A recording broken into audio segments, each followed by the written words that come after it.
Bon, l'un des drames de notre pays, c'est le populisme. Hein. Ce monsieur est vice-président d'un parti politique. Lui-même a agrippé un homme qui s'appelle Assalé Timoko, qui va être président de la République. Il n'a aucune leçon à nous donner. Il aurait pu se présenter lui-même. Donc, quand toi-même tu as agrippé un individu, tu ne nous reproches pas d'être aussi agrippé un individu aussi compétent que le président Alassane Ouattara. Deuxièmement, c'est de se départir aussi entre cette posture de candidat à l'élection présidentielle et qui fait qu'on devient populiste malgré toute l'intelligence qu'on peut avoir, où on dépeint tout en noir, sans prendre le temps d'aller en profondeur et avoir de la rigueur dans l'analyse. Oui, Alassane Ouattara dit qu'il ne donne pas sa voix à la pauvreté, monsieur. Lorsqu'Alassane Ouattara arrivait à tel ce pays, la pauvreté était à 55%. Selon le dernier rapport de la Banque mondiale, nous avons chuté à 37%. Je rappelle que depuis 1998, la pauvreté allait croissante. Et c'est la première fois que nous inversons la courbe de la pauvreté. Et les 5 prochaines années, l'idée, c'est de ramener à 20%.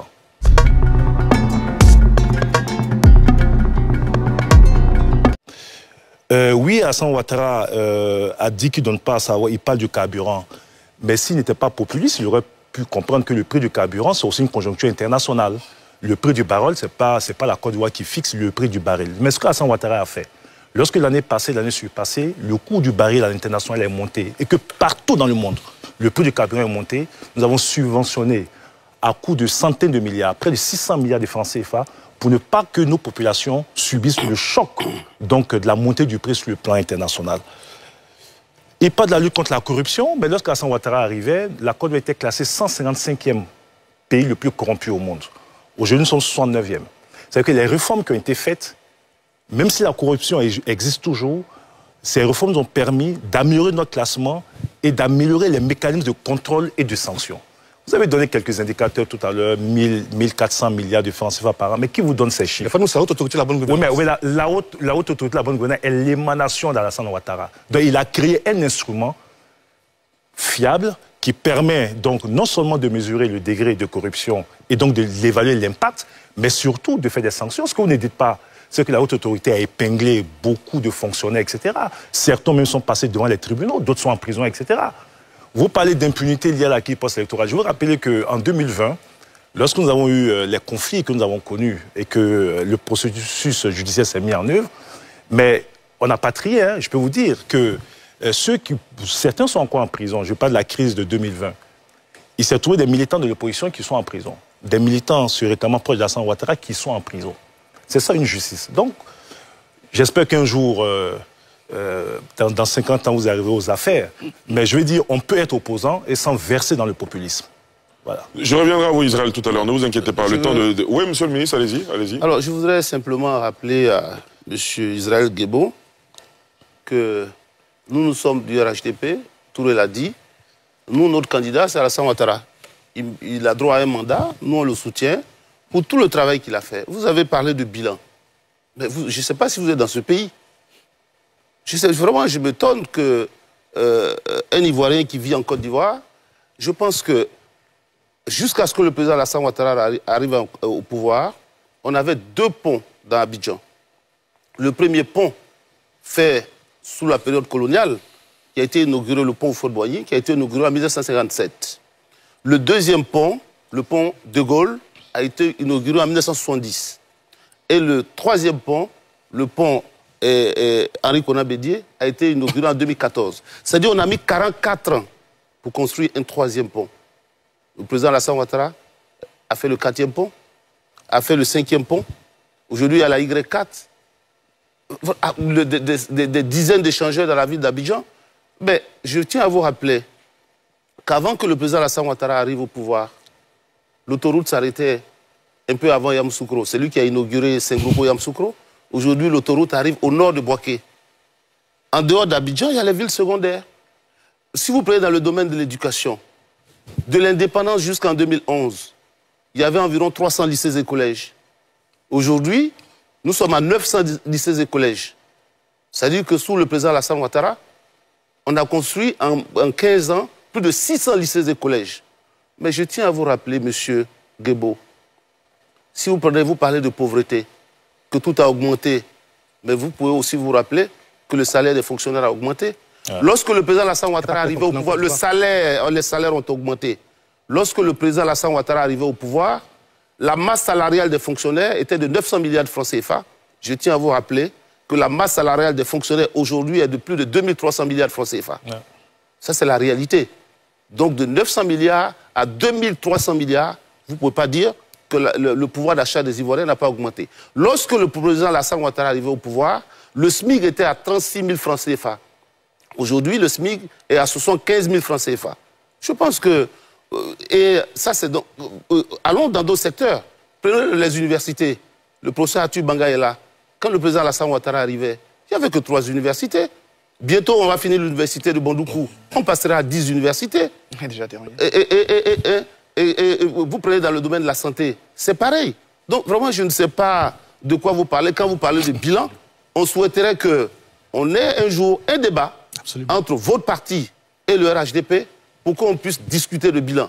Parce que je pense que vous, quand vous venez sur le plateau, plutôt que de critiquer le RHDP, vous devez nous dire que pour les 5 années qui viennent, lorsque, si par extraordinaire, votre candidat arrive au pouvoir, qu'est-ce que vous allez pouvoir faire? C'est pas le sujet de ce soir. Bon, enfin, qu'est-ce que vous allez pouvoir... Non, j'arrive, laissez-moi terminer. Qu'est-ce que vous allez pouvoir faire dans le domaine de l'éducation, dans le domaine de la santé, dans le domaine des routes, dans le, tout et ça, dans le domaine de l'hydraulique? On va y arriver. On va y arriver. On va y arriver certainement. Merci beaucoup, monsieur le ministre.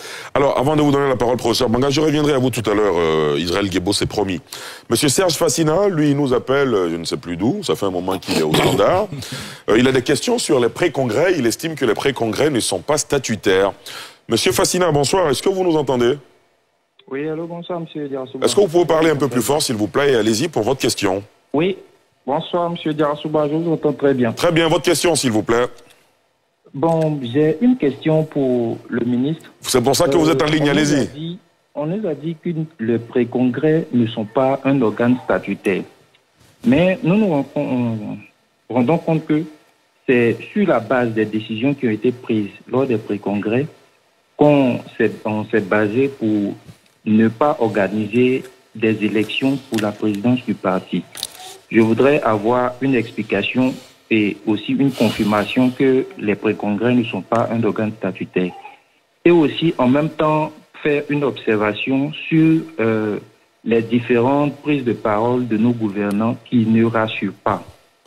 J'explique. Tantôt, on nous fait des déclarations et du jour au lendemain, on revient sur ces déclarations pour dire que soit le président ne reviendra pas, ne se représentera pas. Et aujourd'hui, on nous pose des arguments comme quoi il est légitime que le président se représente. Donc, je voulais aussi avoir une explication sur cet état de fait-là où nos gouvernants se disent et se dédisent en même temps. D'accord. Merci beaucoup, Serge Fassina, pour votre question rapidement sur le pré-congrès. Mamadou Touré. Non, tous les partis politiques dans leur organisation, nous avons décidé de consulter les militants dans le cadre du pré-congrès avant le congrès. Mais vous voyez que nous ne sommes pas limités au pré-congrès pour prendre des décisions. C'est-à-dire que même quand il y a eu des résolutions pendant les pré-congrès, un congrès en bonne et due forme a été organisé et toutes les décisions issues des pré-congrès ont été soumises donc à discussion, à débat.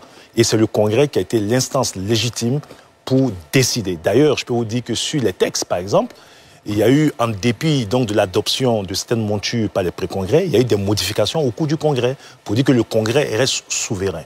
Mais je peux dire aussi que vu l'expérience réussie des pré-congrès, les textes ont été amendés pendant donc le congrès. Dorénavant, les pré-congrès font partie donc des mécanismes de notre parti. Donc ça, alors la seconde chose, c'est la prise de parole donc des leaders politiques qui changent, etc. D'abord rappeler que ce débat, à mon sens, est épuisé. Pourquoi? Parce que bon, on a suffisamment débattu depuis 5 ans, parce que c'est du réchauffé. Alassane Ouattara peut être candidat, il peut ne pas être candidat, il peut pas être candidat, la Constitution, etc.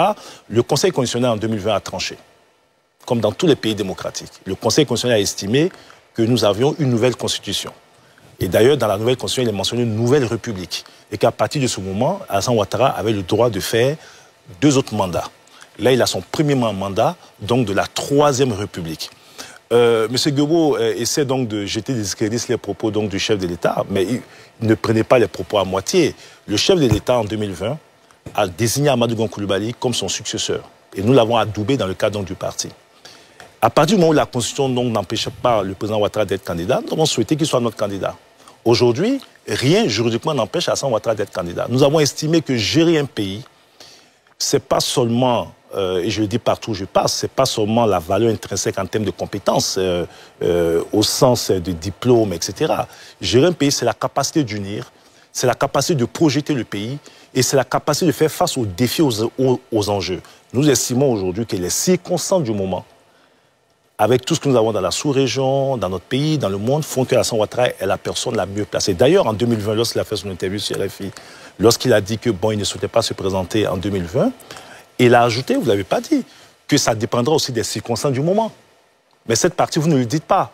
Et nous estimons aujourd'hui que Alassane Ouattara est celui qui a le leadership nécessaire pour gérer notre pays. Alors, je suppose que dans son parti, ils ont fait le même process. Si Assalé Timoko est le candidat aujourd'hui, c'est parce qu'ils ont estimé que dans les circonstances du moment, la personne la mieux placée sera Assalé Timoko pour défendre leurs couleurs. Ben nous, non, monsieur le sujet, c'est pas non, mais non, je veux dire que ce qui est vrai, le choix du candidat à une élection présidentielle est du ressort exclusif des militants de ce parti. Donc le jour qui prendra sa carte du RHDP, en ce moment, on pourra ouvrir donc le débat. Bon, ça c'est dit. Professeur Manga, c'est à vous. D'abord, félicitations pour le congrès. Contrairement à ce qu'on pense, moi, je l'ai vu de Dakar et j'étais impressionné. J'étais en plus dans un forum où la veille, on avait beaucoup discuté de la Côte d'Ivoire d'ailleurs et je remontrais à tout le monde et tous ceux qui voient étaient impressionnés. C'est impressionnant. Qu'on soit au pouvoir, qu'on soit dans l'opposition, déplacer des gens sur 2 jours après des pré-congrès, c'est impressionnant. Donc là-dessus, félicitations. D'ailleurs, au passage, vous étiez encore PDC RDA. En 2010, on a rempli le stade Félix Houphouët-Boigny et on nous l'a donné 2 jours avant. En plus, un jeudi, le mardi, on l'a rempli. On était dans l'opposition. Donc, c'était pas un problème. Bravo pour ça. Justement, aussi, toutes les questions sur est-ce qu'il fallait faire un appel, etc. Je pense que j'allais me prononcer, mais vous l'avez réglé, en quelque sorte, en votant de nouveaux textes, notamment cet article 18.3, nouveau, qui vous permet de faire ce que vous avez fait. Justement, le gros problème du RHDP aujourd'hui, je reviens à votre mot, vous avez dit projeter. Je pense que les militants, ils ont du mal à se projeter aujourd'hui, pour 2 raisons. Première raison, parce que oui, c'est vrai, le ministre a dit que le plus important, ce n'était pas la candidature Ouattara, mais vous savez très bien que les militants, ils venaient pour ça. Et qu'aujourd'hui, quand on reprend les propos du porte-parole principal qu'a cité Israël, c'est la question. Et finalement, ils sont repartis sans la réponse à la question principale qu'ils voulaient se poser. Et pourquoi est-ce que, parce que Alassane Ouattara se dit c'est mon dernier combat ou c'est le combat de trop? Est-ce qu'il est encore dans cette réflexion? S'il y a une forte réflexion, si encore on pèse aujourd'hui, parce que tous ceux qui le connaissent disent que c'est quelqu'un qui a un coup d'avance, et pour quelqu'un qui a un coup d'avance, en 4 mois, ça passe pas. Deuxième chose, se projeter, parce que je pense que le RHDP, et je suis très à l'aise avec le ministre Amédée, était bâti pour être un parti fouettiste. Je pense qu'aujourd'hui, il est devenu un parti alassaniste. Et le dernier congrès, là, juste parce que tout a été fait pour le tailler légalement à la mesure d'Alassane Ouattara. Mais la question que je vous pose aujourd'hui, vous allez continuer jusqu'à quand à vous faire biberonner par Alassane Ouattara? C'est une vraie question. Parce qu'aujourd'hui, la vraie question, vous n'avez pas répondu à l'avenir immédiat de sa candidature. Mais pour moi, le plus grave pour le RHDP, c'est même pas 2025. Pour moi, 2025, vous allez gagner. Je le dis, ça fait 2 ans. C'est pas un problème pour moi. Vous serez là. Mais aujourd'hui, la vraie question, c'est qu'est-ce que vous faites après? Qu'est-ce que vous faites après du point de vue du projet? Vous êtes très à l'aise sur le bilan. Du point de vue du projet, on ne le sait pas, parce que le Congrès lui-même n'a pas ouvert la boîte au projet, puisqu'il a refermé la candidature. Aujourd'hui, comment il s'appelle, Adjoumani parle encore de pré-campagne, parce que vous n'avez pas de candidat, ça pose problème. Et les textes qui ont été faits aujourd'hui, ils sont dans la logique de redonner le parti à Alassane Ouattara, de se tailler pour Alassane Ouattara, mais il ne sera pas toujours Alassane Ouattara. Est-ce que le RHDP aujourd'hui prêt? Est-ce qu'il a même dans son esprit, parce que même s'il est candidat, ça sera son dernier mandat. Mais apparemment, le RHDP ne prépare pas cette transition. Aujourd'hui, je me dis que dans 2-3 ans, on risque d'avoir des fragments de RHDP, surtout que désormais, les pré-congrès seront statutaires. J'imagine que si le ministre Amédée et vous-même êtes intéressés, j'imagine les pré-congrès de Daloa et de Lodjibois, ce qu'ils vont donner comme résultat dans 5 ans, ça sera Mamadou Touré et Amédée. Et donc vraiment, moi je pense qu'il faut avoir, peut-être après les élections, mais il faut avoir le temps de vous poser vraiment sur l'avenir du RHDP. Comment faire du RHDP un parti qui va aller au-delà d'Alassane Ouattara, parce que vous êtes trop focus trop formés, trop taillés pour Alassane Ouattara.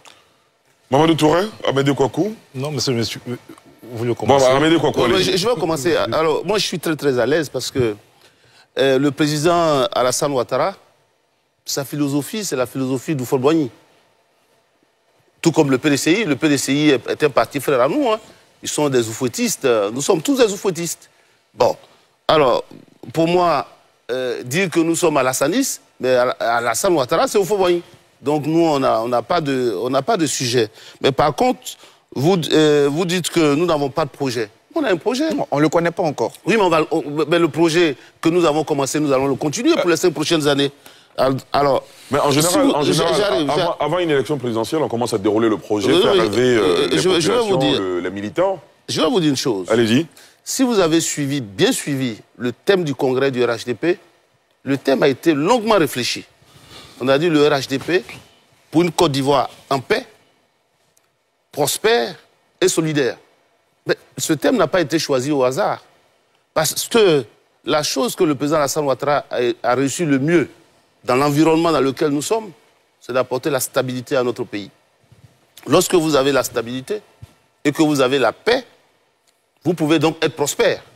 C'est-à-dire qu'aujourd'hui, quand on dit qu'on a des universités, on a des écoles, on a des routes, on a de l'eau, et cette prospérité relative, vous pouvez donc la distribuer partout.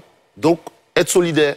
Donc, c'est pour ça que le thème du congrès, c'est vraiment, ça reprend un peu, c'est la poursuite de tout ce que le président Alassane Ouattara a fait pendant les 15 années. Nous allons le poursuivre. Donc, on a un programme, on a un bilan, mais on va poursuivre, on va continuer. Alors, j'ai eu l'opportunité et l'honneur d'être vice-président de la commission politique générale, présidée par Mme Kabaniale, vice-présidée aussi par le ministre Marcel Montano. Et si vous prenez les conclusions donc, de cette commission, nous avons travaillé sur le programme. Quelle est notre vision? D'abord, qu'est-ce qui a été fait? Comment est-ce que nous nous projetons les 5 prochaines années? Quels seront les domaines prioritaires? Les militants se sont prononcés. À partir donc, du document donc, élaboré, qui est un document d'orientation des militants, Mme Kabaniale est en train de travailler avec une équipe donc, à peaufiner notre programme. Et vous verrez, c'est un programme qui va nous projeter au-delà même de 2030. Arthur, moi je vais dire une chose, et cette question revient de façon récurrente. Nous avons une position légitimiste. Et il faut que les gens le sachent, c'est assumé. Nous sommes alassanistes, nous sommes oufouettistes, nous sommes alassanistes. Nous croyons aux valeurs de travail, de rigueur incarnées par le président Alassane Ouattara. Le président Ouattara, ces 15 dernières années, a travaillé à l'émergence de beaucoup de cadres compétents dans tous les domaines. Il ne reviendra jamais à l'esprit de quelqu'un de dire que le vice-président de la République n'est pas compétent. Il ne reviendra jamais à l'esprit de quelqu'un de dire que le premier ministre Béry Mambé n'est pas compétent. C'est peut-être ça le danger. Il ne reviendra jamais à l'idée de quelqu'un de dire qu'Ibrahim Ouattara n'est pas compétent, Patrick Hachi ou d'autres personnes ne sont pas compétentes. Et donc, mais une élection présidentielle, je l'ai dit tantôt, va au-delà.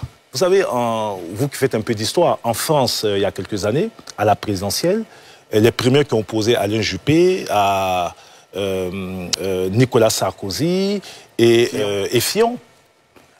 Toutes ces 3 personnalités sont aussi compétentes les unes que les autres. Mais le manque de cohésion, ou même d'une vraie vision... c'est ça le danger pour vous. Oui, mais un vrai projet donc, pour le pays a fait que ce parti a reculé complètement. Aujourd'hui, le socle de notre cohésion, de notre unité sur le président Alassane Ouattara, il s'est assumé. Ça, on est d'accord et après. Oui, mais nous sommes quand même un jeune parti. Hein.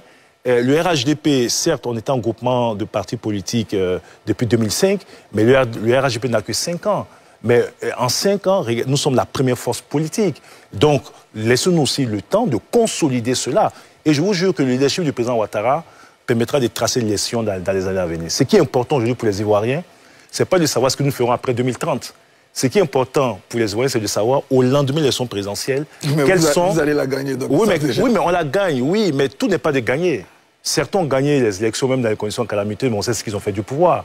On veut la gagner, on veut bien la gagner, mais on veut la gagner autour d'un projet et d'actions concrètes impactant les Ivoiriens, comme l'avons fait les 15 dernières années.